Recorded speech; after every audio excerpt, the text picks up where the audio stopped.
Yeah, and I am, before we read this article, I guess I will stipulate up front, I am currently an elected executive for my riding association, which is basically locally the NDP, and for provincial, I guess. Although I will be helping the federal candidate. I guess we have an election coming up. Not only will I be helping the federal candidate, she is a Patreon supporter of our podcast. She is awesome. Make her proud. So here's the thing. I just wanted to frame that up front. That I know not only I guess pay a membership for the New Democratic Party of Canada. I have attended their conventions. I support their politics locally, and I am a sitting executive of the NDP in my provincial riding. So I guess that's my, what is it? My words are losing me. What's the thing where you put your like biases up front? Or like scientists have to I don't know. All I disclose know is things that at you're the admitting beginning. to being a reformist shill. Yeah, super biased. Shill for Big Orange. Oh, why can't nothing to Oh, that's me disclosing some. Disclaimer. Yeah, I can't remember. Chris said that. That My sounds right. brain is starting to melt. So, but I will say, as an NDP member, though, fuck John Horgan. Fuck this guy. He may be an Yeah, I hate NDP that dude so premier, but much. fuck this guy. And and Rachel Notley and Bob Ray. Like some of the NDP premiers that have existed have been really shitty. I will say. I don't like. Here's the thing. Oh, I don't. Will this get me in trouble? Not a huge fan of Andrea Horvath. I'm still gonna Yeah. vote for her. Well, actually, I'm gonna vote for Terrence Kernahan, who's our current MPP locally. But Do you know if Peggy's running again? uh, yes, yes, yes. I don't know actually. I imagine I so. feel like she said that. They've already had their I nominating feel like meeting. she said this was her last election, was the 2018 one. Maybe she changed her mind. I don't know. I don't know. The thing is, But they've had their nominating meetings already, so I imagine it, if she isn't running, someone else has been nominated, and I'm surprised I haven't heard about it if that is the case. So she might yeah, be true. running again, and Teresa Armstrong is probably running again. So, like right now in the city of London, all three of our members of provincial parliament are NDP, and federally, it's two Liberals and an NDP. Can't wait to despise Andrea Horvath as the NDP premier. I will say, like, but here's the thing: is the one, I mean, and we'll get to it as we start reading this article. But the one good thing you could say, the one minimal good thing that you can say, is that Andrea Horvath, I think, will be a lot better than Kathleen Wynne, and a lot better, extremely a lot better than Doug Ford, right? So, some degree, a lot better, but a lot better, is it sufficient? I would argue not. My one, if you want my main, one of my main criticisms of Andrea, we, I got used as a prop once. She came to town, and as a member, they were like, "We need someone with student debt to do one of these like promotional." And so they're like, "Do you want to go do this promotional thing?" And so this was during the last election. So she came by, and I sat in like, they created a set very quickly. Like, I mean, the production value was more in the filming. The setting was just like set up. They had people in the background, so it looks natural. All this shit, right? And she sits down, and the idea was she talks with me a little bit and this other person a bit about the lack of, or like how we're dealing with our student loans. And then from then, when she's done cutting the promo, she gave like a press scrum to like all the media people, right? And so I'm like, yeah, I've got student debt. I'm voting for the NDP anyways. Like, use me. I don't care. So I sit down, and she comes, and it was her unveiling her like what I'm going to do for people who have this huge debt burden for paying for school. And the thing is, I can't tell you a single thing about her policy. It had something to do with like, if you took out this much and you make this much, I'm gonna give you like a marginal chunk of that and like pay it off through this. And like, if anything, like all she had to do was come out there and be like, "I'm going to abolish your student debt," and I would have been like, "Whoop," you know. And it's just like, so we cut the promotion, we do the thing, and like she talks, we have a back and forth, and then when it was all done, I'm like, no one's gonna care about this, and no one did care about it. Like it made no like. I guess Vienno, did you recall what her platform was for relieving student debt? Like it was a total dud. I didn't know she had one. Yeah. And so like that's my problem is like what the NDP does. As much as like they are better than all the other alternatives right now, and we don't have a further left alternative. Uh, they tend to buy into the same kind of like what it is they're worried that they're not going to pull enough vote themselves, so they lean more right in order to try to steal liberal votes, and it's just not what they should be doing, in my opinion. Which I think this article would share that opinion with. There's potential here, but they keep leaning to the right when they should be like progressive policies, just like way out there, you know. Hello, it's been a while. What are you talking about so far? We're just about to start reading this article, which is was written by again Roberta Lexier and Patrick Corbeil. I hope I'm pronouncing their name right. But they're writing in Jacobin this article on the NDP, and they also do the Alberta Advantage podcast, which is an awesome podcast. Rachel Notley will be a bigger disappointment than who? Andrea Horvath or Horgan? I think she will be a bigger disappointment than both of them. But she will. Well, no. She will be, I think, better than Horgan. Alberta does have the highest minimum wage in the country. I will say that. I was gonna say she's gonna be better than Horgan, but maybe not as good as Horvath, but like not by much. That is my analysis. And just also Riquettes.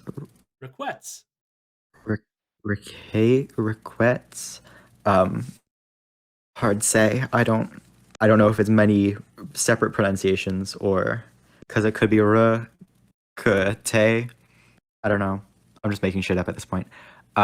We were like right now the article that we're about to go into is like how the NDP doesn't go far left enough. But yeah, part of the title of this even for its like shitty electoralism. Part of the and then the previous article we read was okay. Sorry. No, I was just gonna say part of this is the title of the stream is socialist not going far enough, and that was just because like I needed it. I wasn't gonna quibble about how socialist or left the NDP are, which is like not anywhere near socialist or left as I want them to be. In fact, many people would say they're not socialist at all, and I accept that. I merely wanted to put that in the title so that I don't have like here's me carving up the various nuances of a whole bunch of shit. So if you don't think NDP are socialist, I'm sorry. They are at least the left alternative in Canada. The most left of the alternatives. I mean, they aren't socialist at all. Just stipulate that. So maybe the title is false advertising. I apologize. Also, damn, I was wrong about Alberta having the highest thing because Two Cars just dropped the info that BC's minimum wage went up to $15.20 an hour on June 1st. Oh, no. Oregon catching up. Yeah. But anyways, we'll get. I think some of this is going to come out of this article anyway, so we should get to it. After 60, sorry. Can you increase the font size again? Yes. Sorry. Thank you for reminding me. I think that works. 1 second. Hey, Rachel. I hear Ada crying. Sorry, my there we go. daughter seems to be doing something. And my wife was in her room with the door closed. I mean, I guess I could have gone up there and checked it, but I figured she was just reading a book or something. Mm-hmm. Gotta make sure the kids are all right. Kids are all right. Mm-hmm. Oh, apparently my daughter took off her pants and diaper. Yep. I did hear that. All right. After 6 years, Canada's new Democratic Party must embrace class struggle. NDP provincial governments have some achievements to their credit, but the party's recent history has been a travesty of what its founders hoped for. Without a bold change of direction towards socialist politics, its future will consist of inexorable decline. There's also like an interesting thing here because I might disagree with that part of the theme. Uh, in the sense like that would be harder to predict. It depends on what you mean by inexorable decline. If part of the inexorable decline means they're no longer what they used to be, I agree with that. But I think in terms of electoral success, they seem to be doing a little better in terms of like, BC, NDP, or BC, Alberta, Ontario. There seems to be inroads there. But it's coming at a cost in that they're not as they're as they said, they're not living up to what their founders had hoped. This week, the New Democratic Party. Yeah. Sorry, you were gonna say something? It would, yeah, just on the note of like decline, I don't disagree with that diagnosis. Like, they aren't doing anything to meaningfully differentiate themselves from a liberal party on the federal level or whoever else, like, then yeah, why would people vote for them type of thing? If they're going to get progressive lies, then might as well vote for the party that's more likely to get a majority at least. Yeah, fair. I mean, Yeah. We'll get into it. This week, the New Democratic Party celebrates its 60th anniversary. It's an opportunity to look back over the party's history to see what it can still offer the Canadian left. Although the NDP has always struggled at the national level, it has formed 26 provincial and territorial governments, including the current administration in British Columbia, as well as one-term governments in Nova Scotia, Ontario, and Alberta. It has also formed multi-term administrations in Manitoba, Saskatchewan, Yukon, and British Columbia. I did not know this. Formed 26 provincial territorial governments. Yeah, that's interesting. The other thing they didn't know. We've only done it once. Yeah. They have here, although the NDP has always struggled at the national level. I will say, we got close once. We had official opposition status when Jack Layton was the leader of the party. Yeah. And for those who are not Canadian, official opposition just means you're the best loser. It means if you add up all the seats, you're in second place with the number of seats you have. Also, yeah. No, Nom said not being aware of Nova Scotia. I wasn't either. That one surprises me, honestly. I vaguely remember it. But yeah, I do remember that being a thing. It was the recent past. It wasn't too long ago. At their best, NDP governments have implemented progressive policies that materially improved the lives of working Canadians. Too often, however, the party has acted as an ideological weather vane, embracing fiscal austerity and reactionary rhetoric while censuring and occasionally purging left-wing critics for undermining the supposedly progressive electoral option. Hits and misses. We can divide the NDP's governmental record into three broad periods. The first era of the NDP provincial governments was typified by figures like Ed Schreier, 1969 to 1977, and Howard Pawley, 1981 to 88 in Manitoba.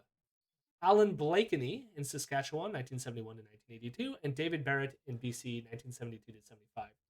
These premierships were late expressions of the post-war belief in the capacity of elected governments to reshape society for the benefit of all. They boasted forthright and ambitious programs of reform. I also forgot to share this. Okay. Nova Scotia NDP time. They were the governing party of Nova Scotia in 2009 to 2013.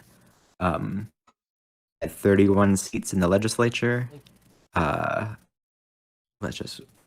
don't know how many seats, but they lost 24 seats in the 2013 election. And right now are only at 5 seats in the Nova Scotia legislature. How many seats are in the Nova Scotia legislature? Yeah, that part I haven't found out yet. 51. Okay, 5 of 51 is not great. Yeah. The They had their lowest showing in the popular vote since 1993 during the 2017 Nova Scotia general election. Wow. They're gonna have an election. They must have an election this year then. We have well, no, we have an election next year. June of next year, I think, is our election. Anyways, coinciding with the last gasps of the Keynesian welfare state in Europe and North America, Alan Blakeney's New Deal for People program in Saskatchewan contained important advances in social programs, such as pharmacare, subsidized housing, dental care for children, and income supplements for the elderly. I mean, does Saskatchewan still have pharmacare? Like complete? I have no idea, honestly. Saskatchewan, I just know so little about, besides that they're currently ruled by the Saskatchewan Party, which is their version of the Conservatives. Also, yeah, Nova Scotia has an election on August 17th. That's coming up. Yeah, like let's see if they can really break close. 5 seats. They get 7 seats. Blakeney also fostered the development of a state-led resource sector, which included creating the Potash Corporation of Saskatchewan and Saskoil. These public enterprises became an obsession for Blakeney, and his technocratic approach distracted him from taxation policy, women's rights, and labor law, where broader changes were needed. It seems weird. It's like, I'm going to focus on this one thing and ignore everything else. The Schreier government in Manitoba was unwilling to use power quickly and radically to transform the existing order in the province. According to political scientist Jay McAllister, the actions taken by Schreier amounted to half measures. Automobile insurance taken over by the government, but not life or accident or illness insurance, pharmacare, but not a government run pharmaceutical company, a mineral exploration film owned by the government, but not a government takeover of the province's mines, unification of municipal governments in Winnipeg, but no progressive reform of the municipal taxes. So, yeah, they're like half measures. Mm-hmm. For their part, right-wing provincial governments typically showed far more energy in rolling back existing reforms than NDP administrations did in carrying out new ones. This is the one thing that frustrates me the fucking most. I mean, you're seeing it right now too with the conservative government of like Trump's willingness to just be like executive order, executive order, executive order, and Biden being like, well, I don't know, like, well, we have everything's being held up because Joe Manchin, we can't do things, and it's like just fucking do the thing. Just do the thing. Yeah, and like same thing with the Liberals, of course, federally, where it's like, yeah, I think the worst thing they haven't really reversed enough of Harper's things. No, I mean, yeah, no, the Liberals are terrible. I mean, I would argue they're worse at this than the fucking NDP are, but still, not by much. What is it? Oh yeah, of course they are, but there's it's like the ratchet effect or whatever, where it's like conservatives push things to the right, liberals make it the new normal. Yeah. That's kind of like the Overton window kind of concept too. Yeah. Ontario's Mike Harris in 1995, BC's Gordon Campbell in 2001, Manitoba's Brian Pallister in 2006. Did I say Manitoba? And Alberta's Jason Kenney in 2019 all assumed office after ousting NDP governments. They rapidly unraveled much of the positive work done by the previous administrations. Doug Ford is also doing that. But although that was after a Wynne government. I will also say the Mike Harris thing too. I mean, Mike Harris came after Bob Rae, but Bob Rae didn't even get to do much at all. And part of that, like, I would love to look more into the history. I know part of it was fucked up because the prior government lied to Bob Rae about how much money the government had, and so he got into power and was like, all the things I promised I can't do. That being said, I don't know if the money was there, that he could have done everything, or that he really would have done what he wanted to do. You know what I mean? Plus, he became a liberal later, so say what you will about Bob Rae.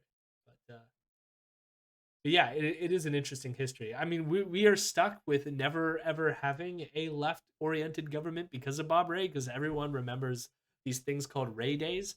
So I guess because of like how what happened to the government? They couldn't afford paying public employees because they had no money when they came into power, and therefore created this thing was like Ray Days, where like public employees had to take a day off out of the normal thing, like a normal week, and not be paid for that day. And everyone hates Bob Ray because of that. Well, not everyone, because he clearly got elected as a liberal later in life. Yeah, and he's now ambassador to somewhere. Yeah. Or is he a senator? I don't know. He's something liberal though. Yeah, and he has. It is very funny on that Twitter. I'm pretty sure he's blocked me on Twitter. Oh yeah. Yeah. God, he's the worst.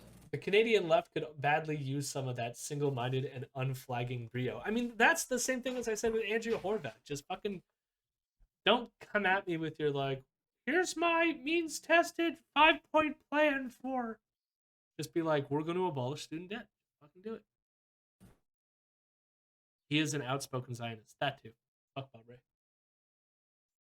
I mean, fuck Bob Ray mostly because like every time there's a new election and I do the canvassing, I try to help out as best I can. Everyone's like, I don't know if I'm gonna vote for an NDP government like 50 years later because Bob Ray once did a bad thing. It's so frustrating.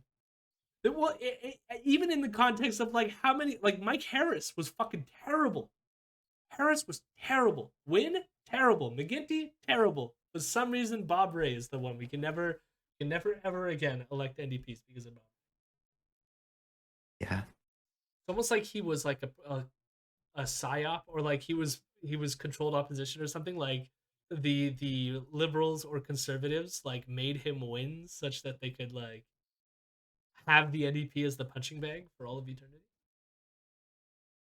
Yep, they got it.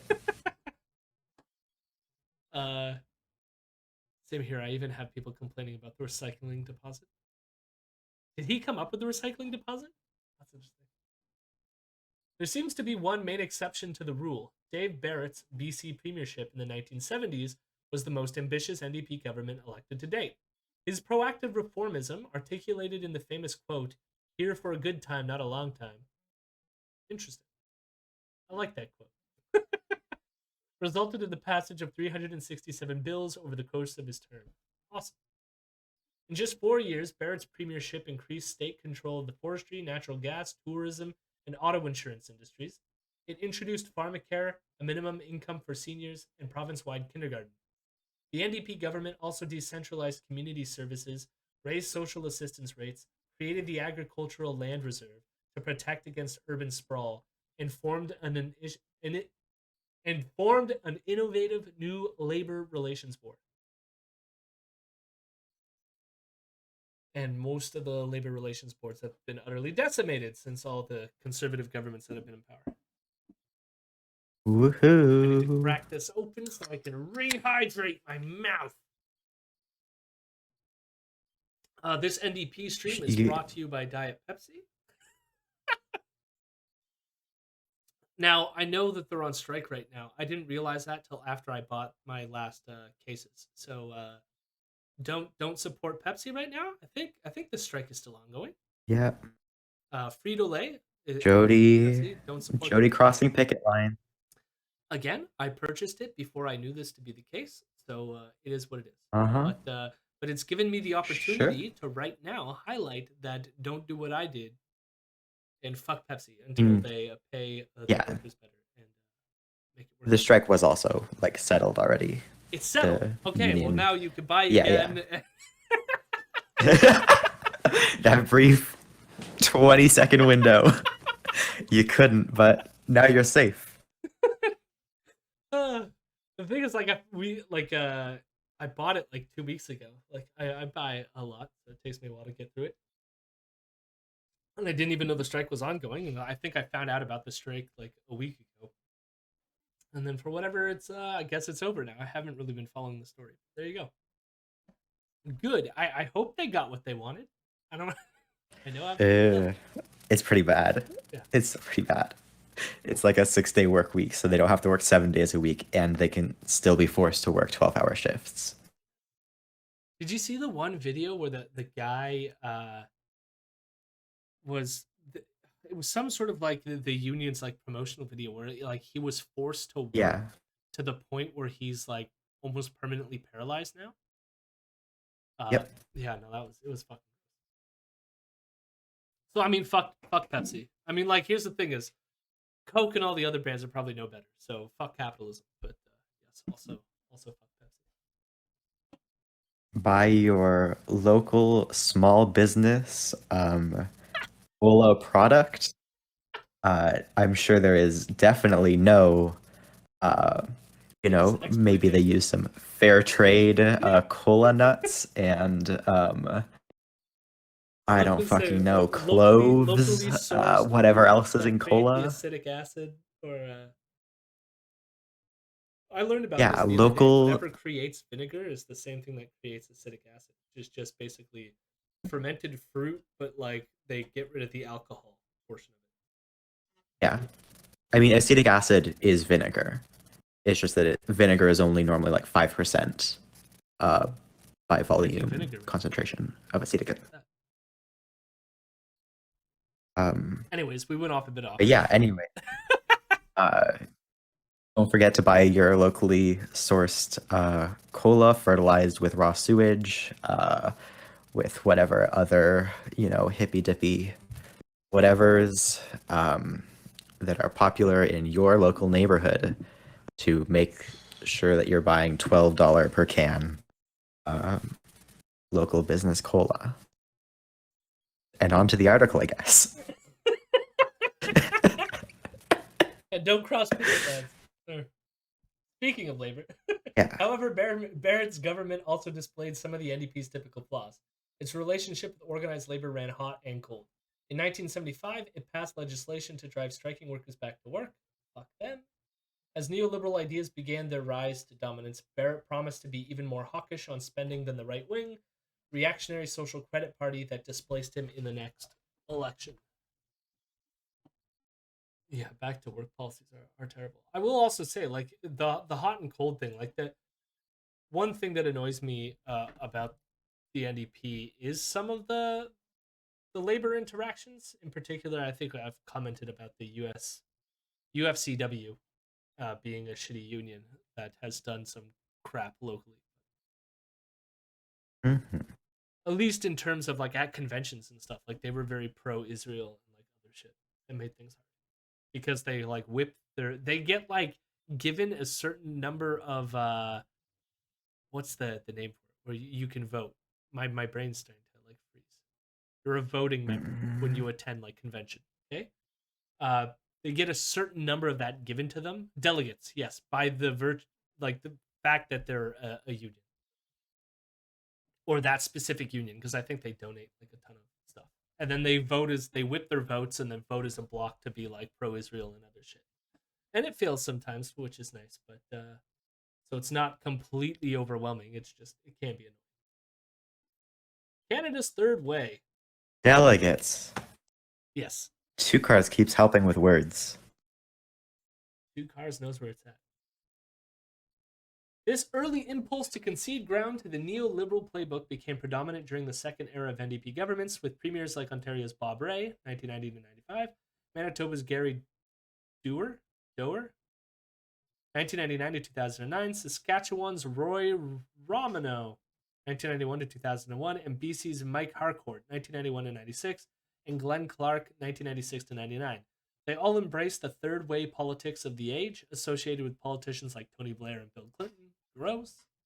In practice, this meant implementing brutal austerity agendas in their provinces.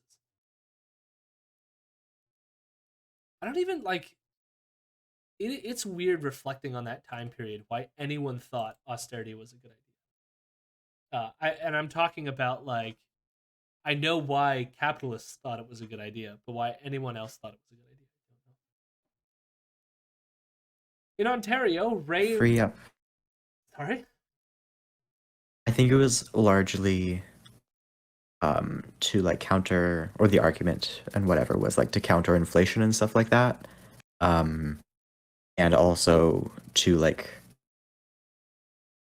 ensure, I mean, it's a similar thing now where it's like they're getting rid of CERB because they want to I was make gonna sure that say people are going to welfare cheats. jobs and whatever. Yeah, my Yeah. guess is yeah. I think they're gonna get to it right now. Actually, I just saw the word cheats pop Okay. out at me as well. But yeah, I was gonna say it's probably this idea of like welfare cheats being the big fear that it always is. In Ontario, Ray reneged on his promise to introduce public car insurance, passed legislation to override collective agreements, and imposed wage freezes. In BC, after initially investing in social assistance programs, Harcourt quickly changed gears in response to criticism from the right, promising to crack down on welfare cheats, deadbeats, and varmints. Gross. Fucking gross. Now, again, I'd like to know more about the history, but as I said, like, there were some structural issues to Ray's government that make it like not to forgive Ray because I'm sure he would have been shitty regardless of it, but it's not 100% his fault. I guess maybe 99% his fault. You can blame 1% on what he was given. I don't know what the actual balance is. I'm just saying that there was other circumstances. Manitoba balanced its budget every year that Dewar was in power by limiting government spending. In Saskatchewan, Romanow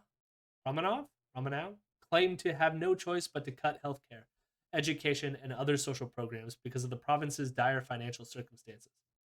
However, the austerity measures he implemented continued even once the books were officially balanced.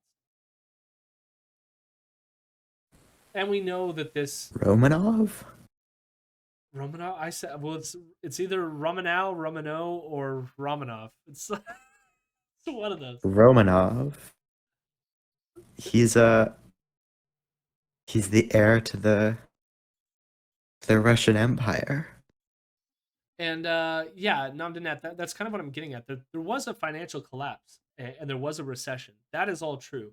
I think you could still make criticisms though, and be like, given that that was the case and this happened to both these governments clearly, uh, that we now know, given how the structure works, that it's not, austerity is not necessarily the cure to these problems, right? Uh, Even within their own economic terms, like we know that not to be the case now. We probably knew it back then too. I mean, we had the whole Keynesian revolution already in the 1930s. Like this should have been obvious to all of them, but they somehow bought into the whole Reaganomics, Margaret Thatcher turn in the fucking 80s was a large part of it, which is what moved the third way. Because then those who were like ostensibly to the left, like of the Democrats or the Labour Party in the UK, were all like, "Oh, we have to now do what Reagan did because everyone loved Reagan, Thatcher, and I guess Brian Mulroney, so we gotta copy them." And that was the wrong move. The wrong move. I agree. Him reneging on auto insurance is so hard to come back to Al Camison. Yeah, yeah. I mean, but here's the weird thing there, Namdinet. Like, I agree with you, but then it's like the liberals renege on everything. I mean, what was the one main promise they followed through with? Legalization of weed. But like, they always do this, and they never follow through. And then it never like hurts them. They have like brand loyalty to the point of like absurdity. These premiers all espouse the rhetoric of social democracy while in practice flouting its central ideological tenets. As a result, their governments alienated core supporters such as labor unions, social movements, and farmers. 100%. The Romanov era saw a two-thirds decline in party membership and a 25% drop in voter turnout, which heavily impacted the NDP. It was a bruising experience from which the NDP in Saskatchewan has never fully recovered. The here and now. Over the last decade, NDP governments could only offer a supposedly more moderate approach to the crushing austerity that was being implemented across the country. In Nova Scotia, Darrell Dexter balanced the province's budget by increasing the regressive harmonized sales tax and cutting health spending. Why? In Alberta, Rachel Notley, 2015 and 19, developed an industry friendly climate plan while failing to challenge the dominance of fossil fuels or reduce the province's reliance on resource royalties. Yep. Her tenure was so weird though too, talking to a lot of people who I knew in Alberta who would complain, because I knew a lot of people who worked in the oil industry and would just complain about her treatment of the oil industry, even though she was super friendly to them in ways that I think Yeah. like they're coming to realize like the folly now, in that like maybe their province shouldn't have like solely relied on fossil fuels as their one staple of the economy.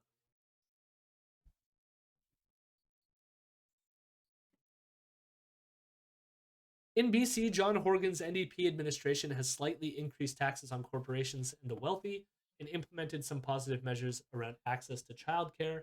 However, it has also abandoned the environmental priorities it originally set out, doubling down on the Site C dam project begun by the previous Liberal government and pursuing destructive forestry policies. And again, relating to our last article, after leading the province to adopt the United Nations Declaration on the Rights of Indigenous People, Horgan's government sent in the RCMP to enforce the construction of a pipeline through Wet'suwet'en territory. During the pandemic, Horgan's NDP introduced a landlord subsidy and scrapped a ban on evictions of tenants. Not it's going to get worse here too. I might as well just follow up with the rest of Horgan being a terrible piece of shit. So here it goes. The rhetoric adopted by Horgan in the face of the pandemic and the recent deadly heat wave is symptomatic of how far the NDP has moved away from its original approach to politics. When the leader of a putatively social democratic party scapegoats young precarious workers for the rise in COVID-19 infections, something is clearly amiss. Horgan went on to describe the deaths of citizens in the heat wave as part of life, and even suggested that the victims bore a level of personal responsibility for their own deaths. Meanwhile, he was closing parks, so they didn't even have shade to access during the heat wave. Homeless populations didn't have shade. Terrible. Yeah. I hate that dude. Yeah. Namdanet says the best explanation I can come up with from canvassing is people expect to be lied to by the Grits and Tories. The NDP are crazy socialists and need to be held on a shorter leash. Sounds about right. I will say, Yeah, it kind of does. hmm? I was like, yeah. No, it does sound right. It Yeah. weird. They expect the NDP to be more honest or whatever, I guess. I don't know. What was like the one when I wasn't a part of any excuse me, I wasn't a part of any NDP group back when I was starting my undergrad. I still voted for them and other things, but like I wasn't involved anyways. But like I was a part of the philosophy club on campus at the University of Waterloo, and I was sitting. Our booth happened to be right beside the NDP booth, where some of my friends were in that club. So I'm sitting next to them, and he was like, "I got to take a piss. Can you watch the booth?" So I was like, "All right." I mean, I support the NDP, so I'm pretty sure if anyone has any questions, I could figure some shit out, right? And this one person walks over to me and just points at me and goes, "You destroyed my country." And I was like, "What?" He's saying, "You destroyed my country." And I was like, "Me personally? I destroyed your country?" And he goes, "No, communists." And I was like, "Okay." And he's like, "You destroyed China. You destroyed my country." And I was like, I don't think the NDP are communists. It was the weirdest interaction I've ever had. Which is, I think, part of the thing is like a lot of people see them. You're right. They see them as like crazy socialist or communist, and it's like they're not. They're left liberal or social democratic at best. Yeah. You know. Yeah, lukewarm social democrats is as close as we can get to anything good. Yeah. If only the NDP were communists. I wish they were present. Yeah, I know, right? It was such a They funny want little. a real new democracy. Yeah. uh, I was gonna say something else. I can't remember. That's all right. We'll keep going. Current and recent NDP governments may engage in the theater of progressivism, touting their moral superiority over their opponents, but they do not actually engage in progressive politics or implement policies that would fundamentally improve the lives of ordinary Canadians. Polling in Canada routinely shows broad public support for ambitious social reforms like a just transition and a wealth tax. Indeed, the Liberals often claim to be in favor of such policies to get elected before abandoning them as soon as they form a government. Unless the NDP embraces bold socialist politics, it will have nothing substantial to offer voters. Just a team of benevolent technocratic managers to oversee environmental decay and corporate dismemberment. The party's only hope lies in radical change, of course. Now, I agree with some of this conclusion. The other part, the part I struggle with, it actually relates to what Nam Danet said about people perceiving the NDP as crazy socialists, which is the part, the difficulty is like, yes, these policies are broadly popular, but I worry that even them proposing it, people aren't going to take the NDP serious already because of these like branding issues, if that makes sense. And I don't know exactly how to overcome that, except for doing similar stuff that we're doing here. But yeah, I don't know your thoughts on that, Piano.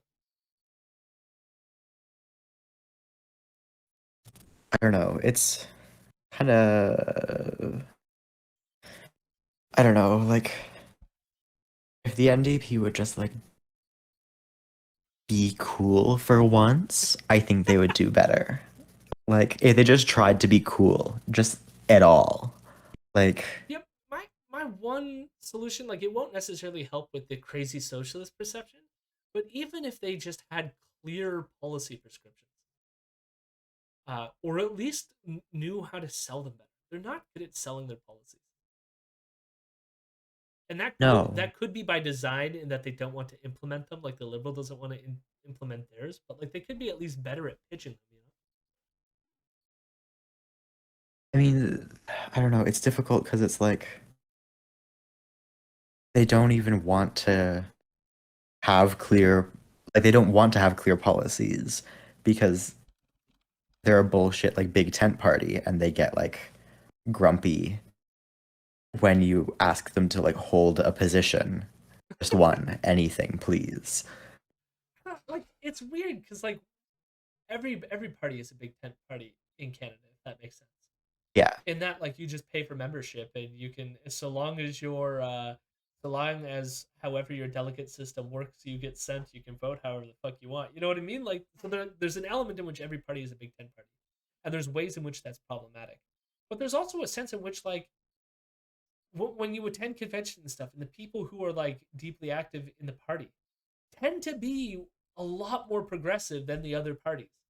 But the issue is like yeah, part of the disconnect is I think that the base of the party that like shows up to conventions and all that fun stuff are really progressive and lean socialist, but the staffers and the people who are involved in terms of like polling and how well the party's doing wants to pull them right because they perceive the only way that the NDP can get ahead is if they appeal to liberal voters and like steal them.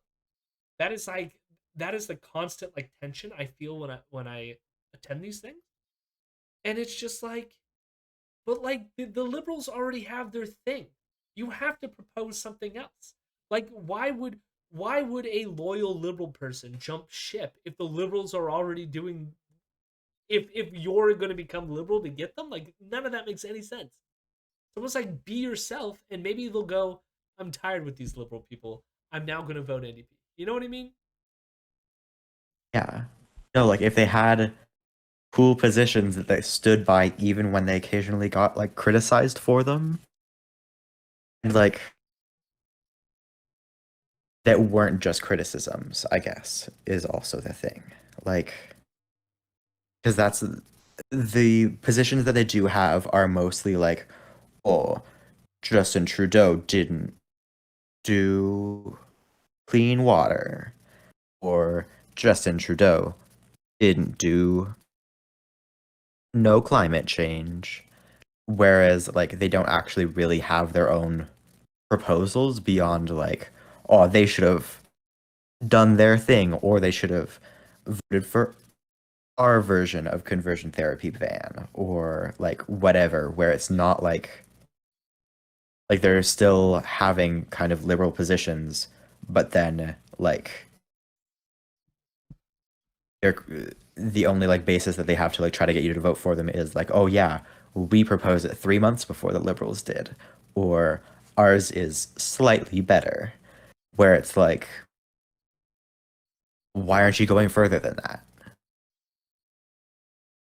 Yeah, well, so Tukar said this, and I think this is part of it. So there's a sense in which the staffers and stuff like that is like there's this idea that the delegates are super politically engaged and therefore not reflective of the voting base. So therefore, you need to go to appeal to this more right wing voting base or something like this, right? But the problem that I have is like, I mean, this sounds absurd considering that they're an electoral uh, party. The number of votes doesn't matter. And what I mean by that is like, what's the point of like trying to appeal so that you win an election if you water down your principles and policies and positions to the point that you're indistinguishable from those other parties? You know what I mean?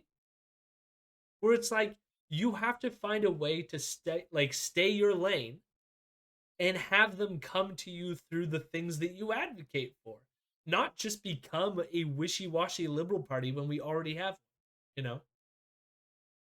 Yeah. And if it's like if it means that we lose for a while before it happens, then them's the ropes. But like again, I think most of the base is supportive of us anyways. And then you have to utilize your base to do the kind of like, I don't know, quote unquote proselytization or like getting the good word out there. You know what I mean?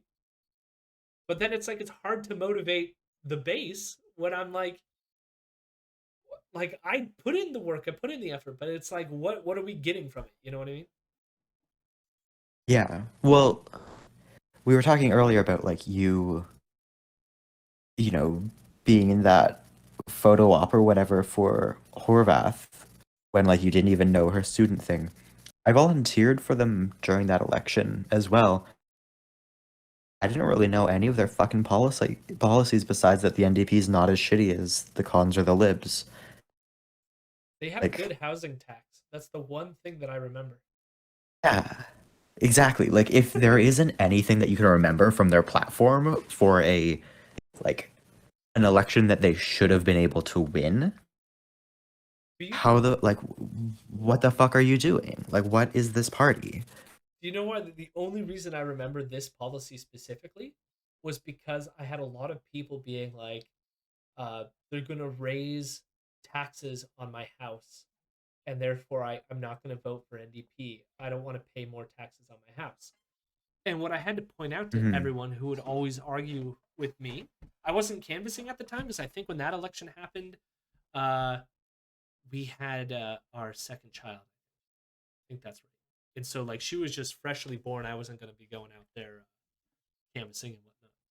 But tons of family and friends were just like, I'm not voting for NDP. They're going to raise my housing taxes. Okay. None of these, what they didn't realize, and this was like propaganda being pushed by the liberals and conservatives. But when I looked into the policy, it was literally they were going to raise taxes on people who own a second home. And none of the people who complained about this thing to me had a second home. So it wouldn't have even affected them. It was only past a certain amount. And the reason why was to cut against people who buy vacant homes in Toronto in order to leave them vacant and raise the housing prices by creating scarcity in the market. And so if your house is going to sit there vacant, the NDP was like, we're going to tax you to shit. And therefore that will lower housing prices and do like other side benefits. Like it was a pretty neat policy. I don't know if it fully would have worked out, but like let's try it, let's go for it. And for some reason it got turned around on them where everyone was like, they're raising the taxes on houses. And it's like, do you own more than one house? Who owns more than one house? Some of us barely own one. This is for like landlords who own like many houses. Yeah, But that was the party. only policy. Um, yeah, like the thing is, I didn't hear about that. I would have been like, hell yeah, that's so cool, that's so good. But it's like, what?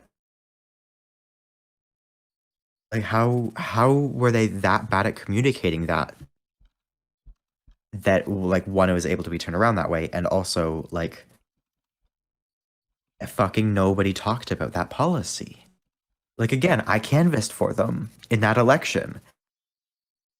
Yeah. I didn't know jack shit. Like, I don't remember even what I did know at that time because it was just so, just like, yeah, I guess they're gonna, like, woohoo, they're gonna do something maybe. It's just, Yeah. why? And What do you stand for? Who are you? Hildebeest says, I'm done canvassing. During the last election, I knocked on 1,000+ doors for the NDP. I'm not doing it again because the NDP are not left enough for me. And like that's fair.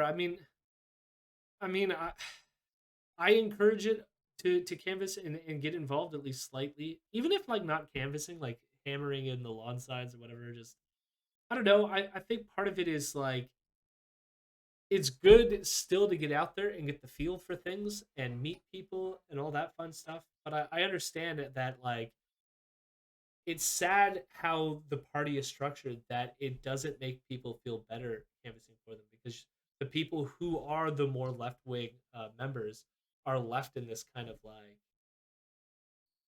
just state of like bleh. And I feel it, but like for me it's like I don't want to let it go, and in part because I know like when I show up to convention and I do these other things, if I'm not there it's going to be filled with like other meat sacks with worse opinions. uh Um, Tricker said his mic is super low in comparison to My mine, mic, did I lean which back? is Also, I don't know why it's doing this. Somebody else said that earlier, but I don't know why it would be. All the other volume settings are the same as it's always been. Do I sound normal to weird. you, Vienna? Yeah, ish. Weird. There might be something going on with the. Here, I'll turn my mic up a bit. Is that better? Is that better, Trigger? I hope it wasn't shitty like the whole time. I live in the most conservative city in Alberta. I feel so dejected. Yeah, no fair. As I was saying, like, not really. What the fuck is going on? Like, if I could show you here, like, I can. I don't think I'm giving anything away by moving this over. Oh, we're gonna get like the infinite loop. You can see as my mic moves, I am in the yellow. I am in the yellow. The yellow means I am loud right now. I don't know what's happening. Chukar said that we seem comparable, so Yeah, like confusing. sketch We me. love technology. We are so good. Um, Oh, but I was gonna say to finish up with what I was saying to you, Hildebeest, is I'm very lucky in that the person that we have running for the federal candidacy is actually a part of the socialist caucus of the NDP. They do have a socialist caucus. Many of them tend to be old school white dudes of the old school socialist camp. And I don't love them, but they exist. They do what they do. But she's a part of that caucus, but because she's a socialist. But obviously, she is from Trinidad and does not fit in with the old white dude stereotype.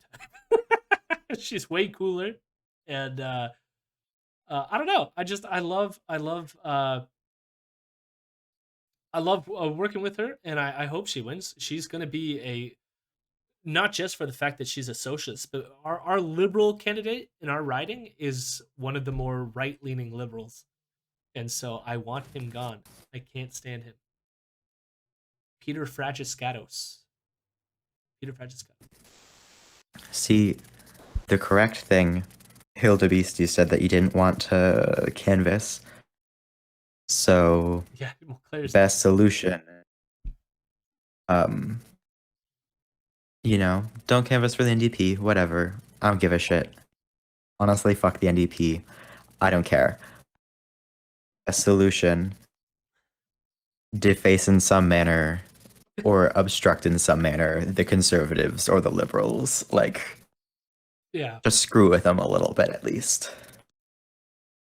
yeah. My position changes on this a lot because I'm clearly to the left of the NDP. I want a I want socialism. I don't I don't want capitalism. I don't want the Canadian state. I want none of this. But I also realize that the one thing that you can get from some electoral politics and like the reforms that come from that is a bit of space. And what I mean by a bit of space is things would be much easier for me in terms of moving towards socialism is if I had a bit more money, if I had certain things like dental care and pharmacare would make my life so much more easier to abolish Canada. You know what I mean? So I don't see it as the means to like the direct means to socialism. I see it as like a space creating thing.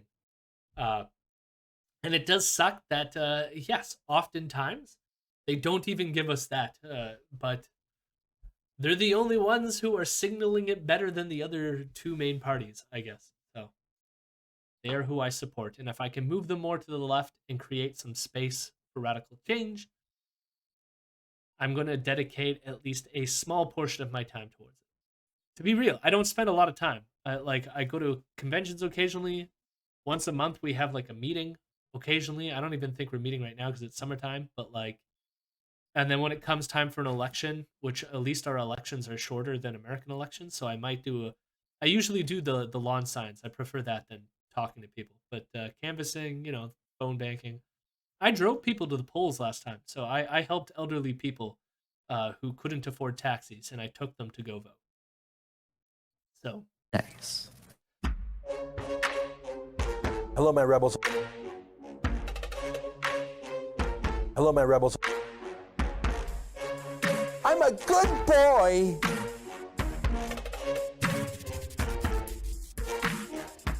I'm a weirdo.